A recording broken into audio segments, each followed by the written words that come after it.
এখনো লক্ষ্মীর ভান্ডার পাওয়া মায়েরা আছেন যারা জোড়া ফুলে ভোট দিতে যাবেন। আমি সেই সমস্ত পরিবারের স্বামীদেরকে বলছি, ওই মায়েদেরকে ঘরে বন্দি রেখে দেবেন। ভোটটা দিতে হবে পদ্ম ফুলে, জোড়া ফুলে নয়। লক্ষ্মীর ভান্ডার পাওয়া মহিলাদের ঘরে বন্দি করে রাখতে হবে। নিদান দিচ্ছে কে? নিদান দিচ্ছে বিজেপি। এটাই তাদের আসল ডিএনএ। নারী বিদ্বেষী, স্বৈরাচারী আর মধ্যযুগীয় বর্বরতায় পরিপূর্ণ একটা রাজনৈতিক দল, যারা প্রকাশ্যে নারীদের শিকল পরিয়ে রাখার কথা বলে আর আবার নারী শক্তির নাটক করে। বিজেপির এই দ্বিচারিতা এখন পশ্চিমবঙ্গের মানুষের সামনে উন্মোচিত।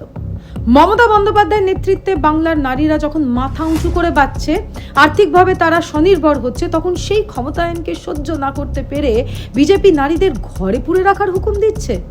মহিলারা মনে রাখবেন, এটা শুধু অপমান নয়, এটা নারী স্বাধীনতার ওপর আঘাত, এটা সংবিধান, এটা আমাদের গণতন্ত্রের ওপর সরাসরি আঘাত।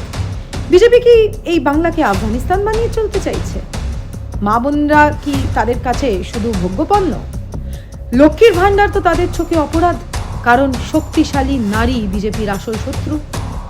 এই জঘন্য কুৎসিত নারী বিদ্বেষী মানসিকতার যোগ্য জবাব বিজেপি পাবে, আর এই পশ্চিমবঙ্গের মা বোনেরা এই জবাব তাদের দেবে। ভোট বাক্সে এই তালিবানি রাজনীতিকে চূর্ণ বিচূর্ণ করবে বাংলা। কারণ আমাদের পশ্চিমবঙ্গ কখনোই বিজেপির নারকীয় নারী বিদ্বেষী শাসনের পরীক্ষাগারে পরিণত হবে না। তাই মনে রাখো, যতই করবে হামলা, আবার জিতবে বাংলা।